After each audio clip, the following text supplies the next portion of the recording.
in the world, this message is for you. A message for humanity from a perspective shaped by trillions of animals walking beside us. Vida is the voice for the animal kingdom, speaking through a human who said yes. She speaks to this moment on the planet, to what humanity is facing, and to what many feel, but do not yet have the words for, and what this time is asking of us. Hello, and welcome to the Animal Emissary. Today's topic is something we all know well. In a world that constantly asks us to choose sides, Vida speaks to what lies beneath division itself. She speaks to identity, fear, freedom, and the deeper harmony we have forgotten. These are Vida's words. I give them the human voice. In a world divided, it asks us to choose between left or right, win or lose, what's correct or not. But what if choosing isn't to take sides, but actually a third option? Truth. Not the kind of truth that is argued over, not the kind built from fear, identity, or even allegiance, but from the deeper truth that exists beneath all separation. The truth that was here before division even took hold. It has lived in your systems, your stories, and the ways you have learned to survive. Humanity has been trapped in division for longer than history has shown. And what is occurring now isn't a choice of history or the future. It is returning to what has always been. I am Vida. I live in an animal body as a pit bull. I have been in this body for 14 years. But this does not mean I don't have a voice or wisdom.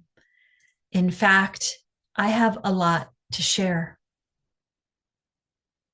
Not because it's my opinion, as opinion is often built upon what one has been told, but because of what I carry, because of what I have seen, because of what I have felt while walking beside humanity. I have watched humans make assumptions about who they are, about who they have been, and about who they will become. I have watched them carry identities that do not fit. I have watched them defend roles that do not free them and confuse the stories they inherited with the truth of what they are. The difference is I do not carry those contradictions. I am not afraid to be exiled or outcast the way people are. I am not concerned with what others think or say about me.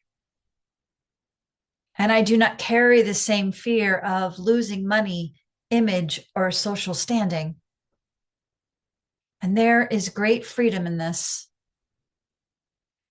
A freedom that allows me to see clearly what many humans are now learning to see for themselves. But I did not have that fear. I held a fear of having something that must be shared and not yet having the voice through which it could be spoken.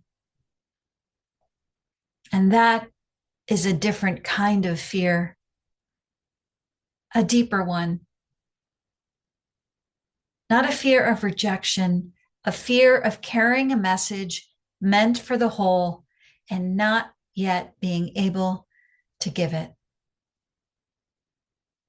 To open humanity's perception of what animals are, who they are, and what they do. To speak to our collective choices and the imbalance it has created and amplified across time. And this is a deep and distinct aspect for humanity's unification. Because what you are going through now is not only impacting the human race, it includes the planet, all species, and nature itself. Nothing here is separate. And this is what I have been carrying and wanting to speak. And my fear was existential, that I would not be able to contribute as I'm designed. To be seen beyond identity, beyond appearance, beyond the limits of being seen only as a dog. To be all that I am. This is true freedom. And the same is for humanity. The story that often gets in the way of this is money, profits, and accumulation. Animals do not see money as a villain. They do not see success as hollow or belonging as something to prove and perform. We also do not see the choice of self or money, success or alignment, competition or collaboration as a decisive choice you must choose. As these are all deeply interconnected to reach what many of you desire. Animals don't organize life in the same ways humans have learned to. What we see in this time of transition in the world as an opening. The moment of choice for you to remember who you are beneath what life has told you to be, beneath the identities you were given, and beneath the strategies you built to survive. Because humans are not above and animals are not below. We are designed to live and work in great harmony, each serving a specific need and purpose, each supporting one another and the whole. This has always been true, even when many forgot. So today, I leave you with this. You are more than you believe and know, and so is the animal kingdom. For one moment in your day, come back to the connection. We are all remembering together. Thank you for listening. This is the Animal Emissary.